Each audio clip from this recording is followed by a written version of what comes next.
izwi lakho liphilile. Baba, siyakhuleka egameni lakho elinamandla. Sithi Baba, kulomzuzu nakulesi sikhathi nansi inceke yakho Nkosi.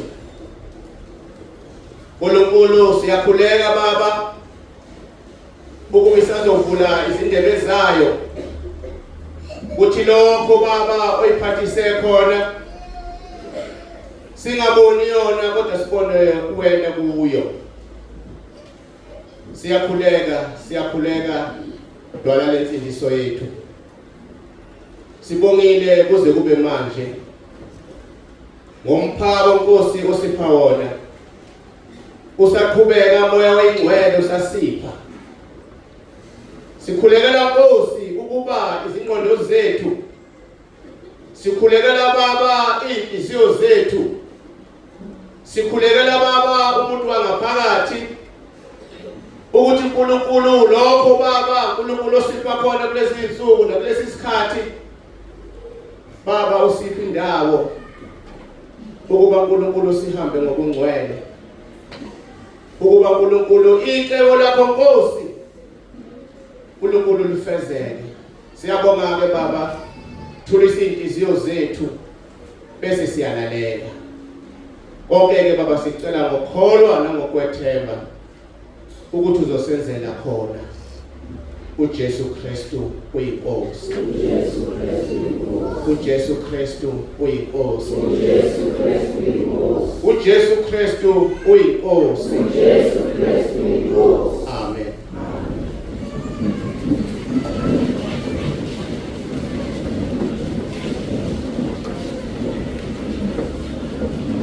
uJesu Kristu uyinkosi. Siyabonga kakhulu uNkulunkulu nasemini yantambama selishona ilanga ngokuzithoba okukhulu ngibingelele kwabampostoli nomama apostoli egameni elihle lenkosi yethu Jesu, abefundisi bonke, abefundisikazi abakhona, omama bebefundisi, obaba, omama, ulusha, intombi lensizwa Sunday school, umshayi wensimbi egameni elihle lenkosi yethu Jesu ophilayo. uJesu Kristu uyinkosi. Siyabonga uNkulunkulu ngethuba asipha lona lokuba sihlanganyele kwinkonzo kaJulayi esibuthene ngayo namhlanje. Angizobala okuningi kodwa uNkulunkulu lokho abeke enhlizweni yami ngiyakhuleka ukudlulisa kona aphinde enhlizweni yakho akugcwalise, akhulise, ngenzeka anezeke kokukhulu kunaloko engishoyo noma engizokudlulisa phakathi kwenu. Kodwa ngokumethemba uNkulunkulu ngiyazi ukuthi uyoyikhanyisa indlela yakhe kufanele sihambe ngayo njengabantwana bakhe. Kule nkonzo engikuyona itimu yethu ithi icebo likaNkulunkulu alihlukani nomngcwele. uJesu Kristu uyinkosi. Icebo likaNkulunkulu alihlukani nomngcwele. Sizwilele izolo umholi wethu babumpostoli echaza ukuthi icebo likaNkulunkulu liqala kuphi. Ukuthi umhlaba ungakasekelwa, ungakadalwa kwaqala icebo likaNkulunkulu. Sabona kuGenesis 1 eqala uNkulunkulu edala umhlaba ukuthi mawube khona wawungekho. Lize lisho izwi ukuthi kwakumnyama kuthwa.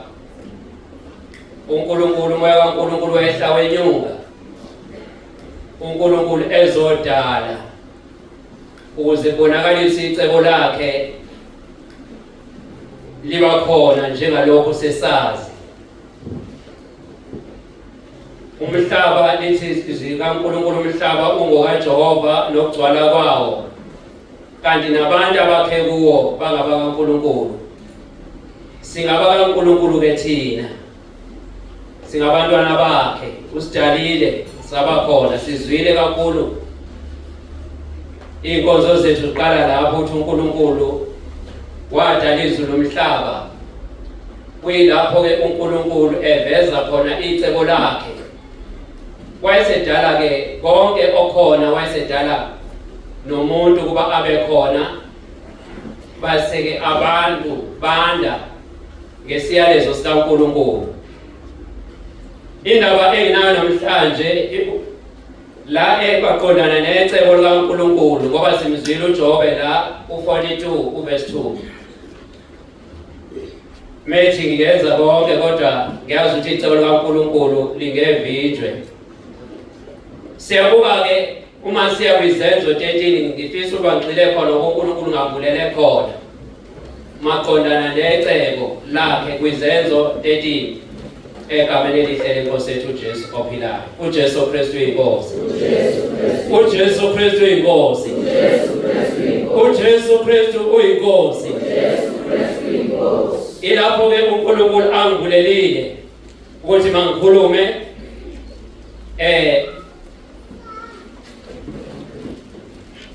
kule ntshumayelo ngale ndaba esokhuluma ngayo noma esokhulumela phakathi kwayo manje. Izenzo 13 verse 36. Verse 36.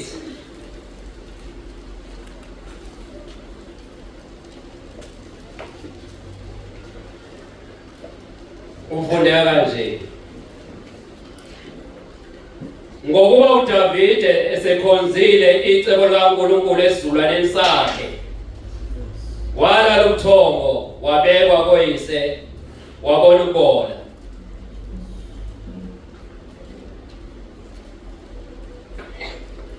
uJesu Kristu inkosi. Ngifuna ukusho ukuthi uNkulunkulu esimkhonzayo lasesizwile. Konke uNkulunkulu asekwethulile phakathi kwethu ekhuluma isana nathi ukuthi uNkulunkulu ongcwele odinga ukungcwele. Ukuthi uma sizomkhonza simele ukumkhonza ngomngcwele. Simkhonze sinokuqonda. Siqaphele singaphazami izwi likaNkulunkulu. Siphambuke kulo. Siyaqaphela ukuba singaphambuki ngoba ukuphambuka uNkulunkulu ikona angakufuni. Kanti afuna uNkulunkulu ukuba athi sekhulumile bese siyenza. Sibonile ukuthi ezikhathini eziningi abaningi bayalazi izwi, kodwa ingxaki enkulu isekwenzini ekuliphileni ivangeli likaNkulunkulu asinikeze lona. Ukuthaka ilapho siqale sibone ingako athi uJesu mekhuluma nje nabafundi bakhe kuMateyu 24. Ukhona nje indatshana athi uJesu, baningi aboza ngegama lami, kodwa athi bengesibo abami. Uma ibahlupha le ndaba abafundi bathi, Nkosi, siyabazi kanjani? Ithi Nkosi uJesu, izwi kuyobe kuyilona, kodwa izithelo kuyobe kungesizo. Babe bekhuluma izwi kodwa ukwenza bengenakho. Siphila esikhathini sabantu abanalo izwi kodwa ukwenza ikona obaphambanisa nezwi likaNkulunkulu. Ingakho sibuyiselwa ekutheni thina abayinsali inkosi yethu uJesu elithi izwi likaNkulunkulu kuJohn 15 verse 16. Ngikhuluma ngecebo likaNkulunkulu. Methu uJesu anikhethanga nina, kepha mina nginikhethile nina. Njengalokhu sibuthene silapha, sibuthwe yena emazweni onke ukuba sizophelela la entabeni yendlu kaJehova kuyabonelela ukuze phele icebo likaNkulunkulu aldalayo. Sumsebenzi wezandla zakhe. uNkulunkulu akadideki ngomuntu wakhe amdalile. Ingabe uNkulunkulu esibuthile wayesazi isikhathi sakho nesami uthi ngalesikhathi sobe sidla entabeni yendlu kaJehova kuyabonelela. uJesu Kristu inkosi. uJesu Kristu inkosi. uJesu Kristu inkosi. uJesu Kristu inkosi. uJesu Kristu inkosi. uJesu Kristu inkosi. Kulesikhathana esithi ngokuba uDavide semkhonzile uNkulunkulu esizukulwaneni sakhe. Ilona cebo uNkulunkulu analo lokusidala kwasimesile emhlabeni. Bese sikhonza yena yedwa ongcwele. Simkhonze ungcweleni bakhe. Sehlukene nezwe nezinto zonke ezisungezile sakhona lapha ezweni. Okungaze ezinye zazo ezingamthozisi.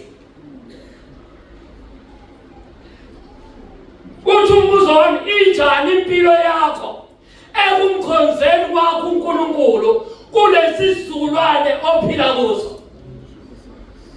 Kungabe kuyabonakala ukukhanya kwensindiso?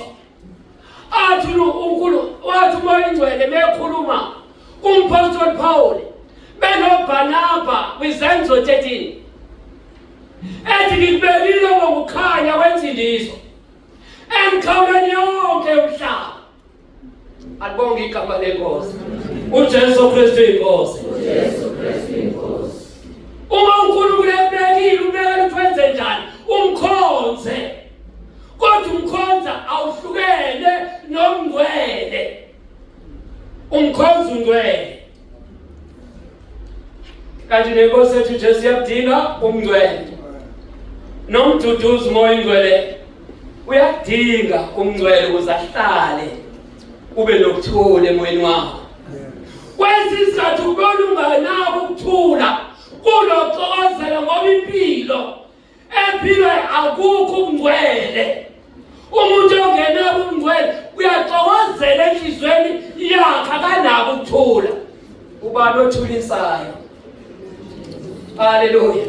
Fanele athulise emphefumulweni umduduzi uMoya Ingcwele alethe ukuthula enhlizweni zethu. uJesu Kristu inkosi. uJesu Kristu inkosi. Maliqhubeka lelizwi uthi lapha uverse 37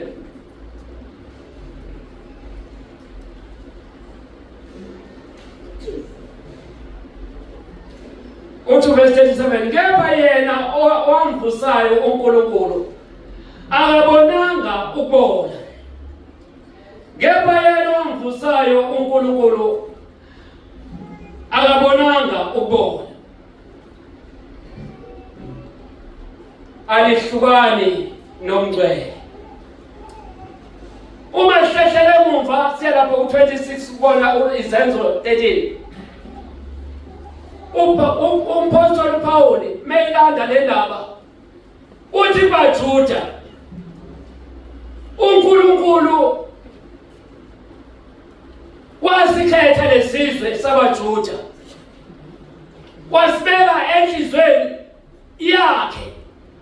Ngenye indlela uIsrael wamkhetha ukuba abe isizwe sakhe, wamthanda.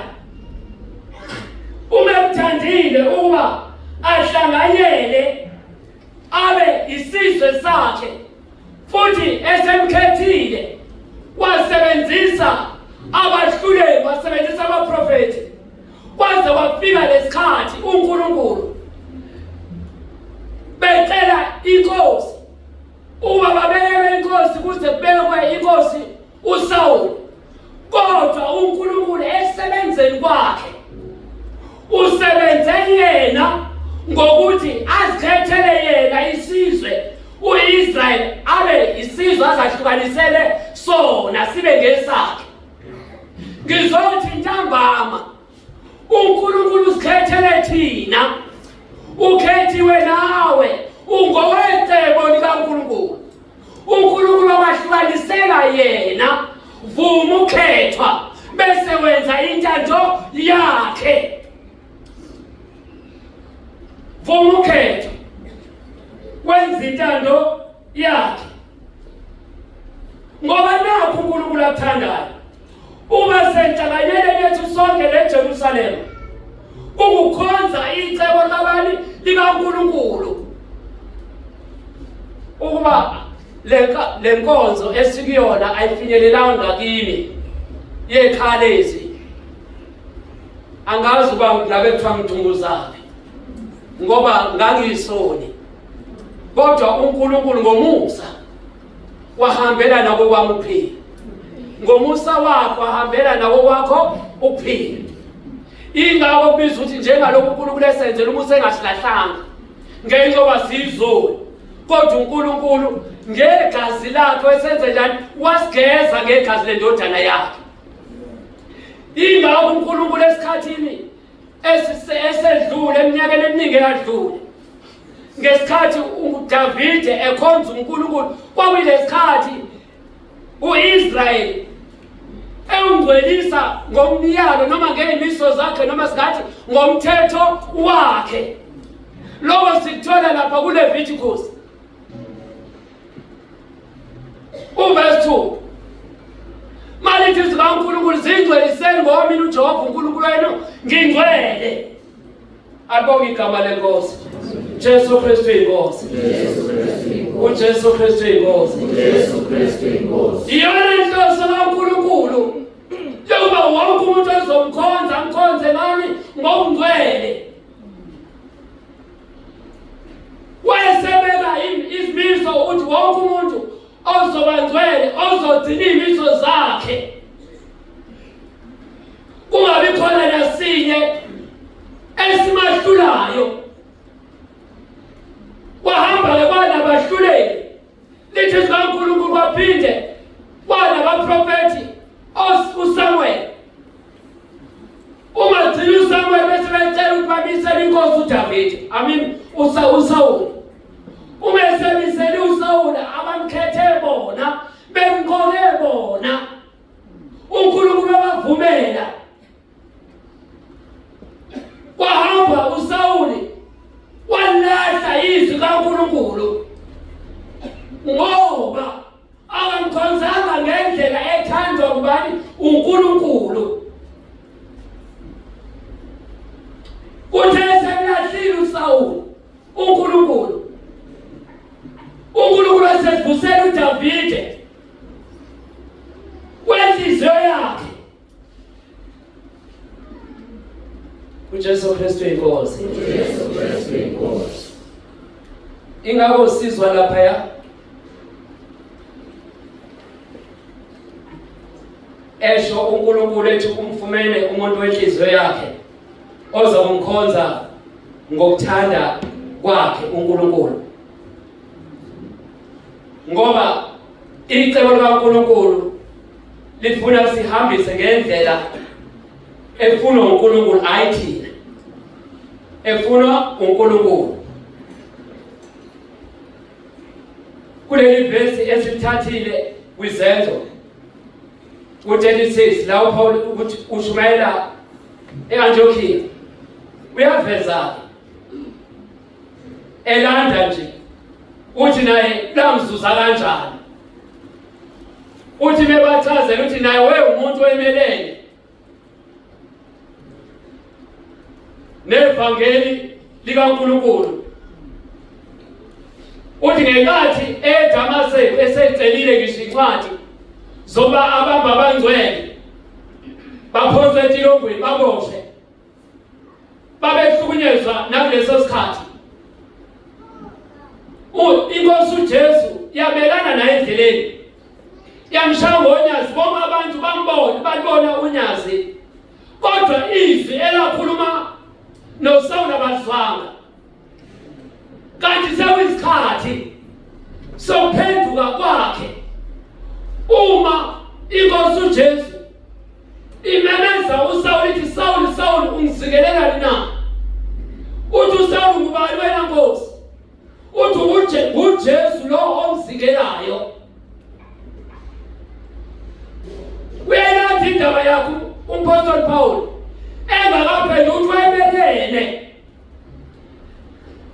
evangeli leqiniso. Kodwa inkosi uJesu yambamba ngamandla akhe, yasimkhetha waba yisitsha sokuphatha izwi lakhe. Ngizothi ntambama kuwe, uNkulunkulu lendlela akubambe ngayo angiyazi, ngoba usibamba ngendlela eziningi ezizinhlupho kwesisikhathi. Kwesisikhathi ungafuni ukumlalela uNkulunkulu ekhuluma nawe, aza kubambe lenhlupho, mhlambe uhlushwa abantwana bakho. Hayi ngoba ehlupha inkinga enkulu, uwena ongalaleli uNkulunkulu. Hleze kwesisikhathi ungene enkingeni ezinkulu, ungazi ucabanga ukuthi uNkulunkulu ulahlile, kanti uNkulunkulu akakulahlile. Inkinga nguwe ongayilalelile, ongalalelile ubizwa kwakho uNkulunkulu akubizela kukho. Ake ngikutshele ngobufakazi bami.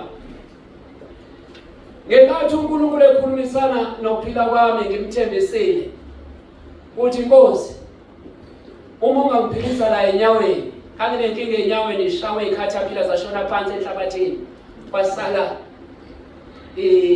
lokho kuyiplate ophusha inhlabathi kuphela namabhuzi enhlabathini sengimonyukile. Ngithandaza khona lapho uNkulunkulu ngacela ngithandaza ngamonyuko. Uthe uNkulunkulu esengisizile sengiphilisile. Ngathi Nkosi, la uthi ngiye khona ngoya khona.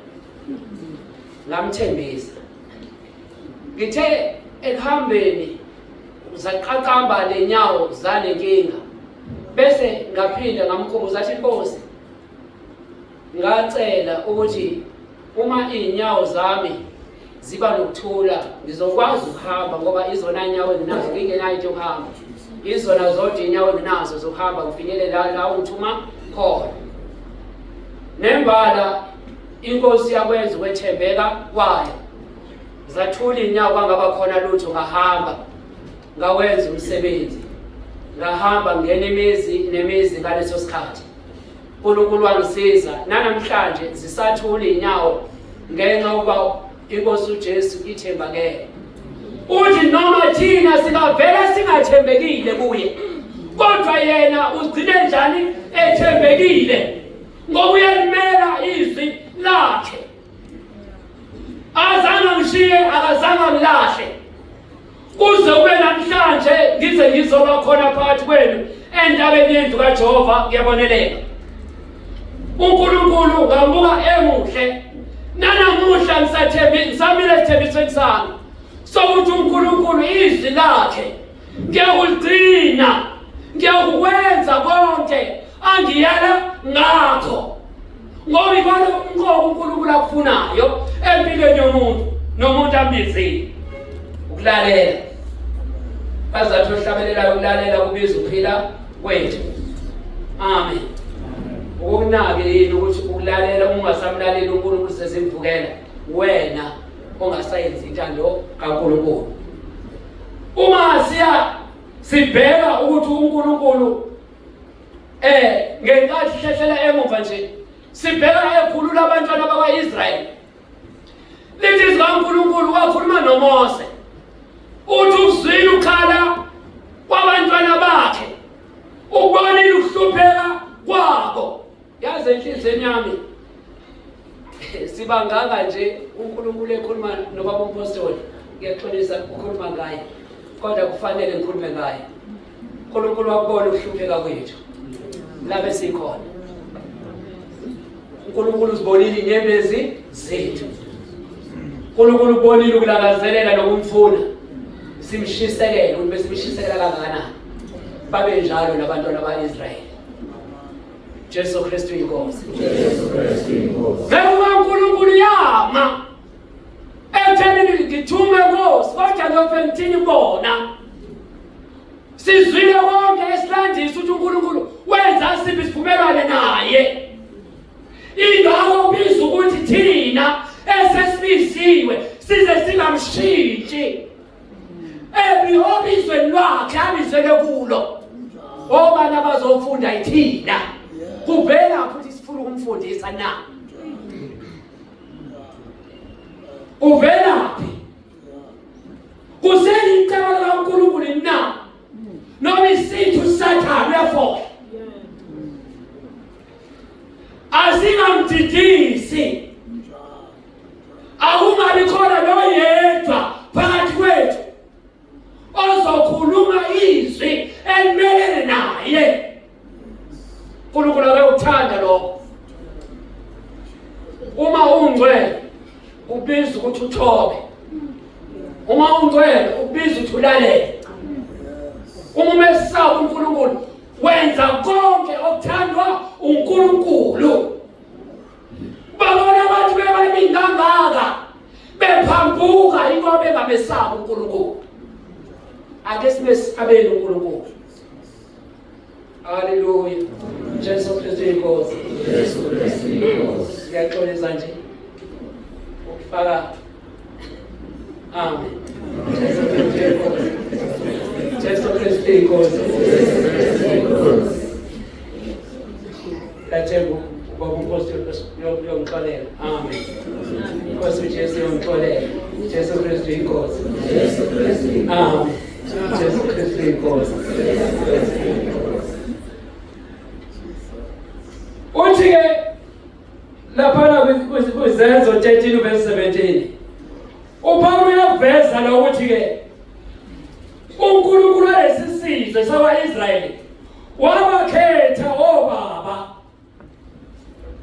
waphakamisa abantu bengabafazi ezweni laseGibhithe.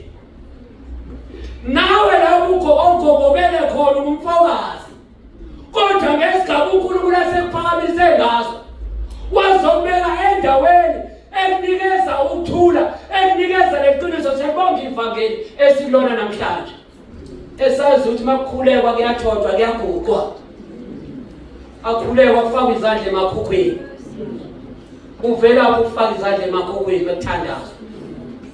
Uvela uShumayeli ufaka izandla emakhukhwini.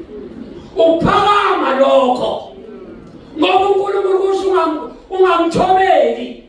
Inkosi uJesu eguqa ithoba. Njengalokho sesifundisiwe uthi asibuyeleni kuJehova ukuze uNkulunkulu abe nomusa kithi. Aphinde uNkulunkulu asiphamise ngesikhathi esinjani esifaneleyo uma sizithoba. Jesu Kristu inkosi. Jesu Kristu inkosi. uJesu Kristu inkosi. Jesu Kristu inkosi. uJesu Kristu inkosi. Jesu Kristu inkosi. Uma lithi izwi verse 18 uNkulunkulu ababekezelela abantwana bakaIsrayeli. Noma uNkulunkulu bemhlubuka, noma uNkulunkulu bebuyela ephakweni zamanga noma zenkohliso, bengasakhonza uNkulunkulu, sebekhohliwe ukuthi yini uNkulunkulu abenzele yona. Ngoba umuntu uyashesha ukukhohlwa. uNkulunkulu esebenzela umusa akhohlwe ukuthi uNkulunkulu ngidlulephi la bengihamba khona naye, bese umuntu akhohlwa ubuyele emuva. Sibonga ivangeli leqiniso elihlukanisa umuntu nani nesono, elisikhiphe emasikweni ethu abephambanisa umuntu nobani noNkulunkulu. Noma ngabe besikhuliswe nezinto ezamagugu phakathi kwemndeni yethu, kodwa ebeyingeke imihlengo sokuphila kwethu, sibonga igazi likaJesu lona lapha eKhalvari, elilona lachitheka ngenxa yezono zethu uze sihlanzeke sibe yilokho esiyibona namhlanje. Silo esiko ngenxa uma sahawukelwa ngale nkonzo. Le nkonzo efanele abantwana bakaIsrayeli, kodwa uNkulunkulu athi uJohane wenza kwabakhe, kodwa abakhe abemenza kanjani? Ababamukelanga.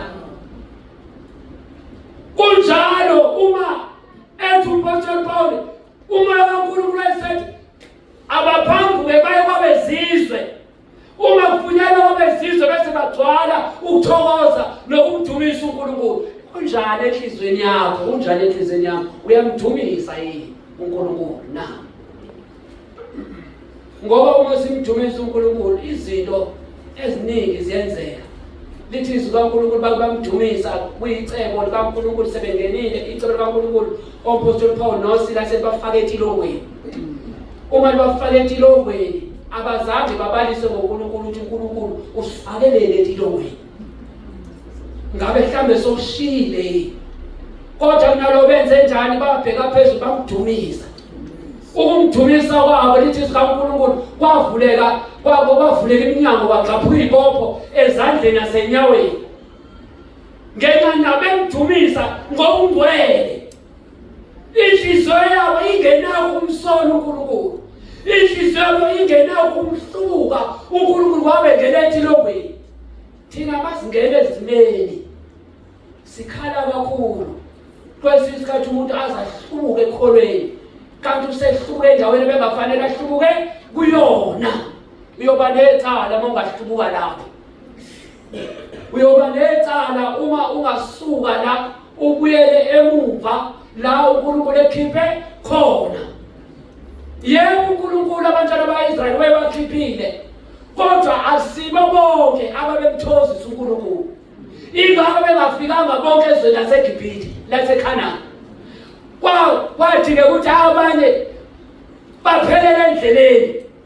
Ngenxa wana banjani bahluka. Abanye babuyele emuva, abanye bavukela incebo kaNkulunkulu Mose. Ingakho ngiyala namhlanje ukuthi makubeke agcina phakathi kwethu oyoba nezwi eliyobheka encebweni yakhe noma ngabe yiphi elibelene noNkulunkulu. Ngoba hleza angafiki la uNkulunkulu embekele khona. uJesu Kristu inkosi. uJesu Kristu inkosi. uJesu Kristu inkosi. Uma sibuka amazwi uNkulunkulu asondla ngawo malithi izwi alihlukani nomngcwele. Leli vangeli esilona alihlukani nomngcwele. Sesifundiswe kaningi. Akudingiwa ngabe phakathi kwebandla lonke kaNkulunkulu kukhona umuntu osaqhubeka nongalaleli. Noma ugcina umyalelo uNkulunkulu amyala ngawo. Uma uya lapha sifundile uLeviticus. Uma uya ku-33 sibheka u-33 lapho uNkulunkulu egcwalisile khona ukuthi uNkulunkulu uzigcwalisile sona. Egcwalisa elithembiso kubantwana babantu ngokumvusa uJesu. uNkulunkulu uthembe ibeka le ndaba enhlizweni yakhe. Ngenxa yokuthi David esemkhonzile uNkulunkulu esizukulwaneni sakhe.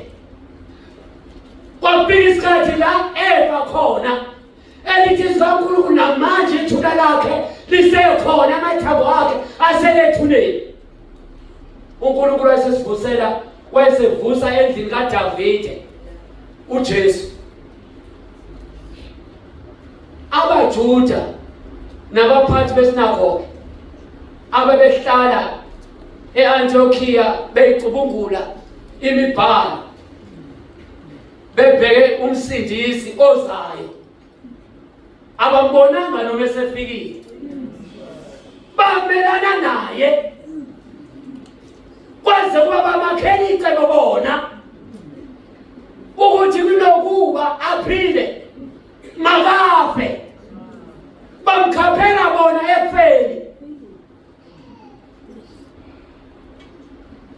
Indaba sesizothola le verse u-33 ukuthi uNkulunkulu usigcwalisile ukuthi uNkulunkulu usigcwalisile sona sethembiso kubantwana bethu ngokumvusa uJesu lwabambulala abanikela ngawo ukuthi bamakhela icebo ukuthi akafe.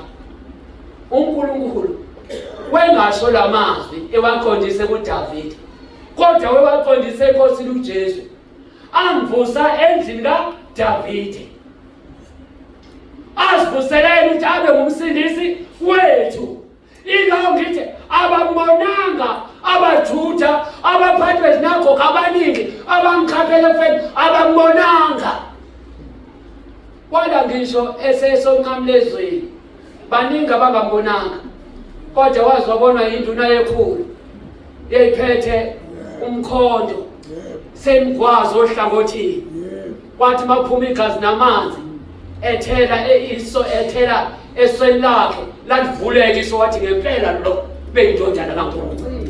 Ngenye indlela baningi abantu singamangali uma kubonakala kukhona abantu ababelene nesivumo esithi uJesu Kristu inkosi ngoba abambonanga uba bambonile ngabe baguqa, babambonile ngabathoba bayavuma.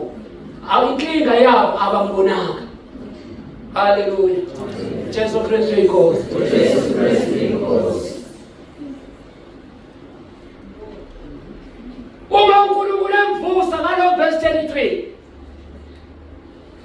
wamvusa maqede wabonakala kubona laba benze njani, abambulalayo, abamkhaphelayo.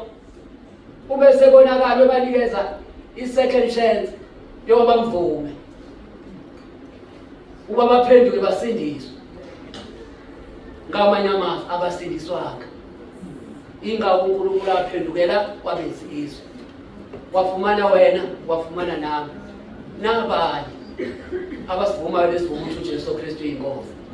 Sibonga ukuthi uNkulunkulu esenzela umusa, akazange asilibale kodwa usenzela indlela yokuyisana naye nokuthola ithethelelo ngendodana yakhe inkosi yethu uJesu.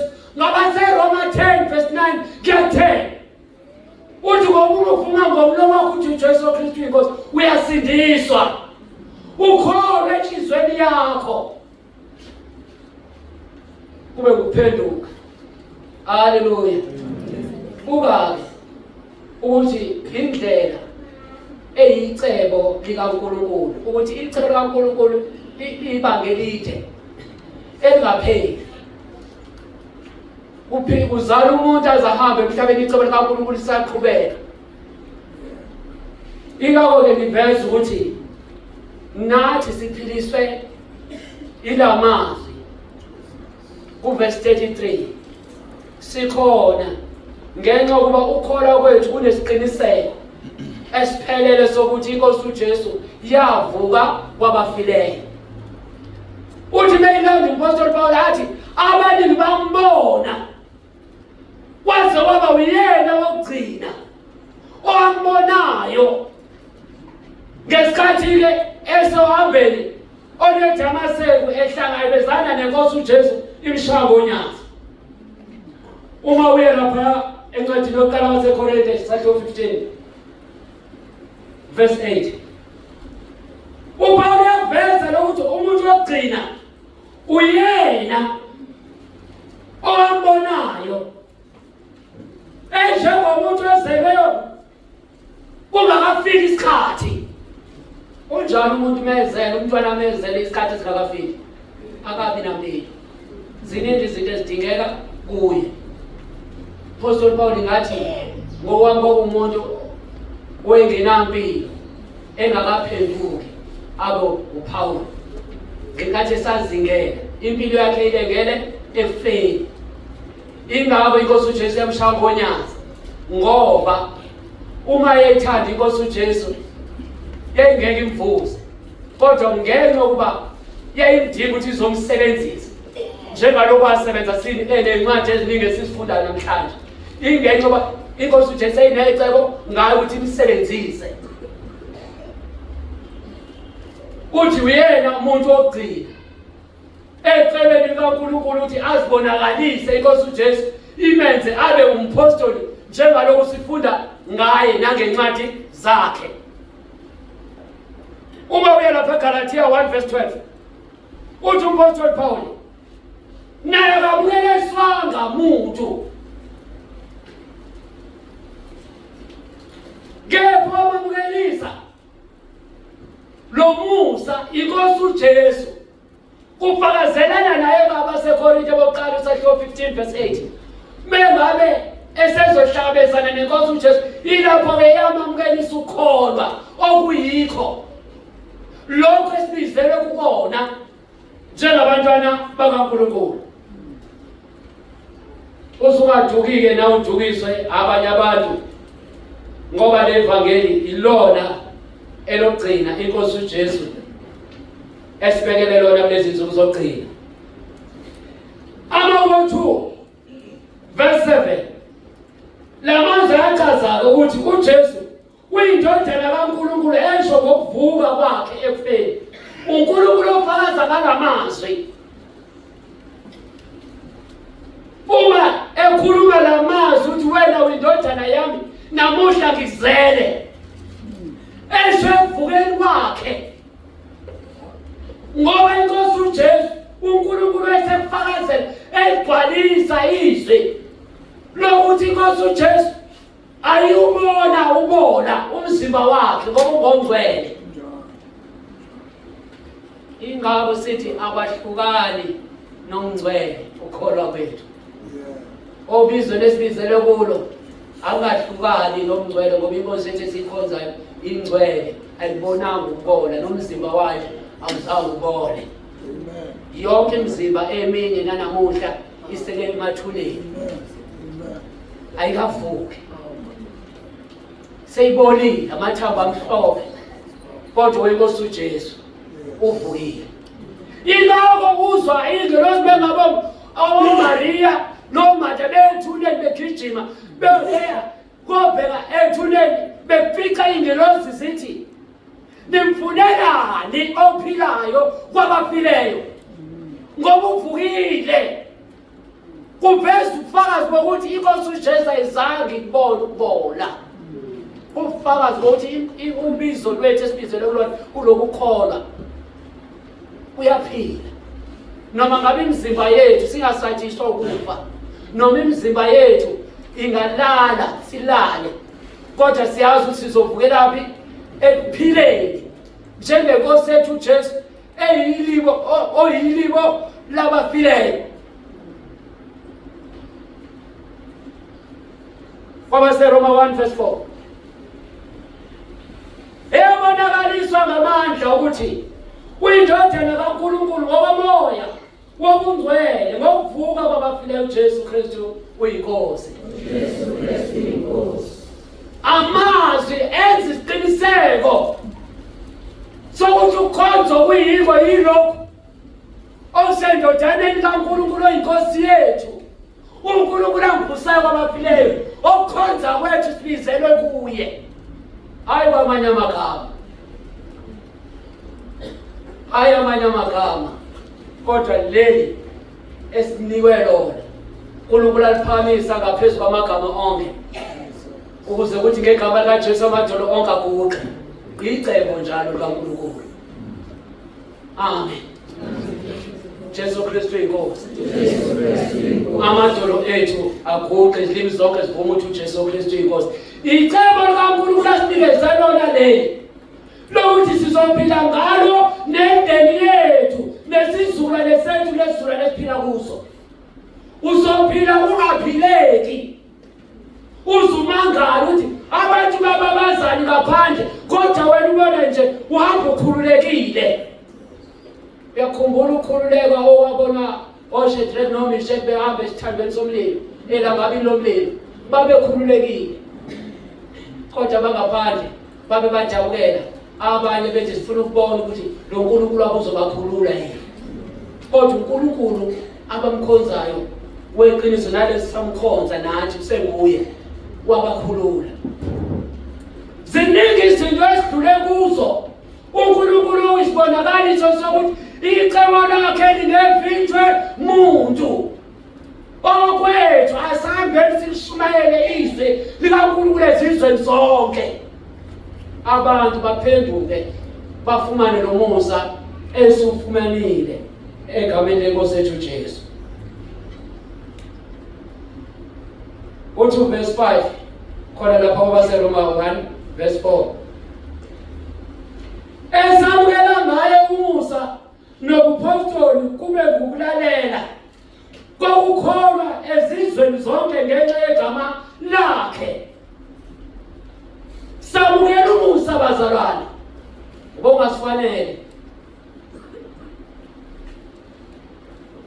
bangithi mina wongangifanele, ngazi wena hlamba ukufanele kodwa mina ungakufanele lo Musa esibizweni wona uma silalele ngizothi uma size lapha sizolalela konke esiyalwa ngakho sizofunda izimiso zikaNkulunkulu okungumusa noma sibizwe lokho basizolalela angibali-ke isigaba osinikeziwe noma ngathiwa isigaba eNkulunkulu angibeke kuso kodwa singenze uma ngingalaleli singifake ezulwini singenze uma ngingahloniphi phakathi kwenu ngilalele ngithobe singifake ezulwini sekunaloko singakuthatha singifake esihogweni bantwana bongalaleli ngoba abantwana abangalaleli banoyise wabo uSathane thina singabantwana bakaNkulunkulu esifuza uba silalele ngezikhathi zonke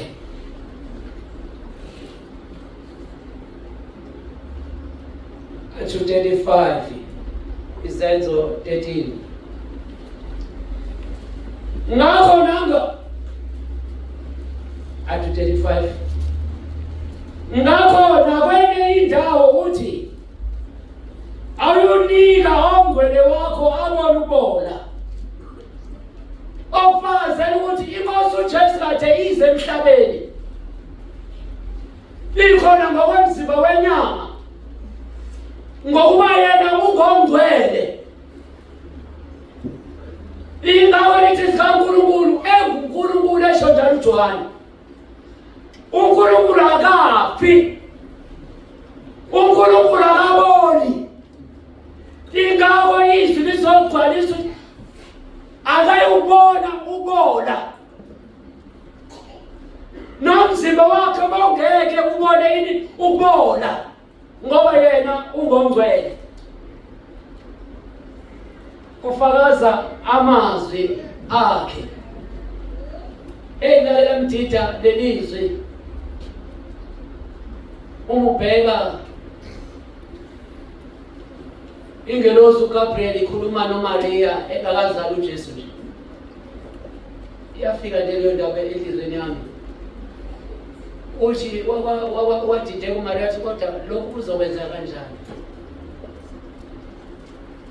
wesithi indozi umoya kaNkulunkulu uzokwembatha umoya kaNkulunkulu uzokusibelela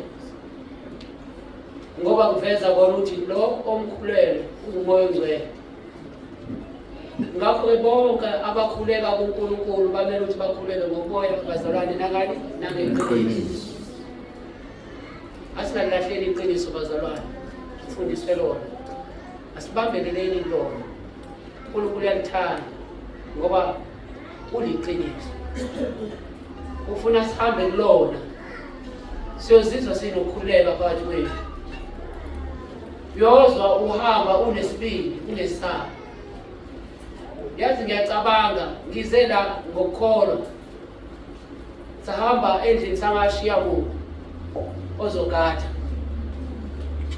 sathi ukhona uNkulunkulu khona inkosi uJesu savala izicaba savala sahamba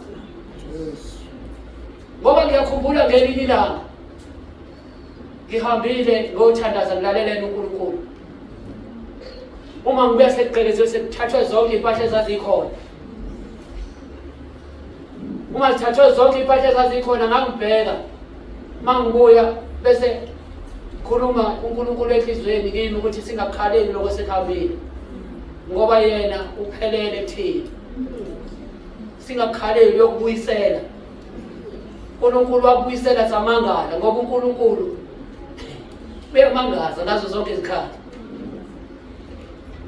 ixwayisa laba abake babambelele entweni athi anginaye umuntu ozovika ozomkhatela hamba wenza icebo likabani likaNkulunkulu uzosala uNkulunkulu ebona musubambelele entweni ozofushiye baningi abantu ababambelele entweni eziphathekayo baze bagcine bayelethise ekholweni bangabe besakholwa ngendlela efunwa uNkulunkulu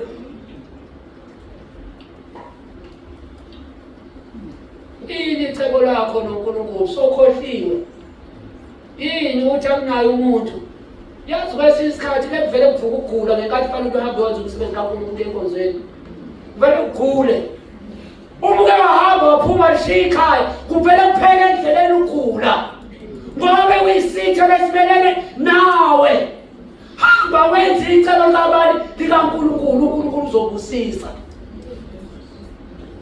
Jesu Kristu inkosi Jesu Kristu inkosi isibusiso zisekwenzeni Deuteronomy 28 zisekwenzeni hayi kulaleleni kuphela uma ulalela bese ulenza izwi kaNkulunkulu uNkulunkulu uzobusisa abusise wena nendlu yakho nabantwana bakho nempahla yakho yonke into noyithinta ngezandla zakho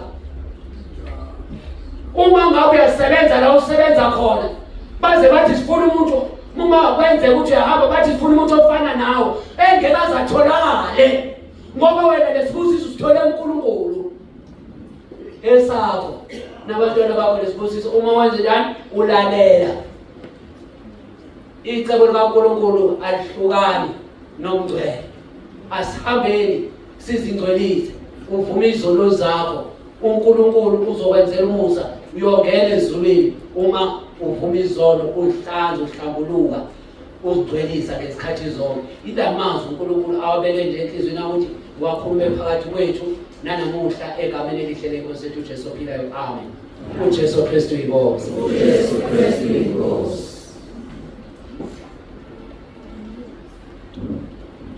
O banila mo abametigo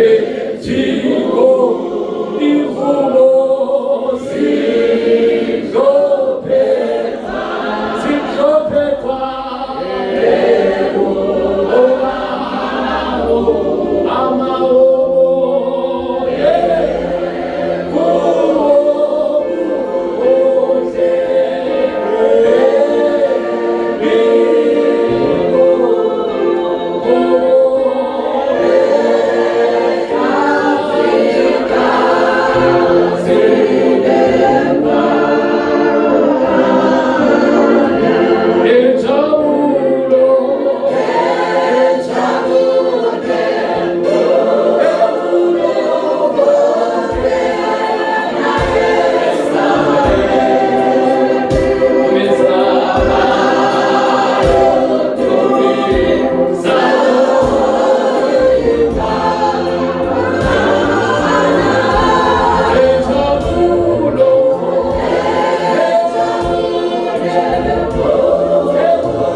wethu ongcwele, egameni lenkosi yethu Jesu Kristu ophilayo. Ntambama Baba siyabonga uNkulunkulu ongcwele. Siyabonga ngesondlo uNkulunkulu ongcwele. Osondla ngaso uNkulunkulu ngamandla ngesikhathi sonke. uNkulunkulu ongcwele ngathi ungasiza uNkulunkulu ongcwele lona loyo. Baba kuvuleka amehlo enhliziyo ngoba sibone uNkulunkulu ongcwele kulesilaphi la sikhona. Sibone uNkulunkulu ongcwele isikhathi esiyiso kulezi zikhathi Nkosi sanamhlanje esigijimayo. Baba wethu ongcwele qinisa Nkosi inhliziyo yethu Baba. Beyiqinisele kuwena uNkulunkulu ongcwele ngalezi zikhathi. Baba wethu namandla onke ngoba kuyoba nzima kakhulu esiyobhekana nakho. Ngoba uNkulunkulu ongcwele sihlulekile ukubamba izinto ezivela kuwena Nkosi yaphakade. Nenokufakaza okuphelele uNkulunkulu ongcwele. Uthi senziwe wena Nkosi ngenxa yecebo lakho. Baba siyakubonga Nkosi siyakudumisa. Khulisa njalo ke Nkosi yaphakade ngisho abagcotshwa bakho. uNkulunkulu ongcwele babiyele bavikele Nkosi ngesikhathi zonke. Ngoba bubi Nkosi namandla angayitholi Nkosi indlela yokucisha lomlilo Nkosi yaphakade ubasile. Baba siyabonga ukuthi uNkulunkulu wakho lukufanele nesibongo singezakho nangalesi sikhathi. uJesu Kristu uyinkosi. uJesu Kristu uyinkosi. uJesu Kristu uyinkosi. Amen.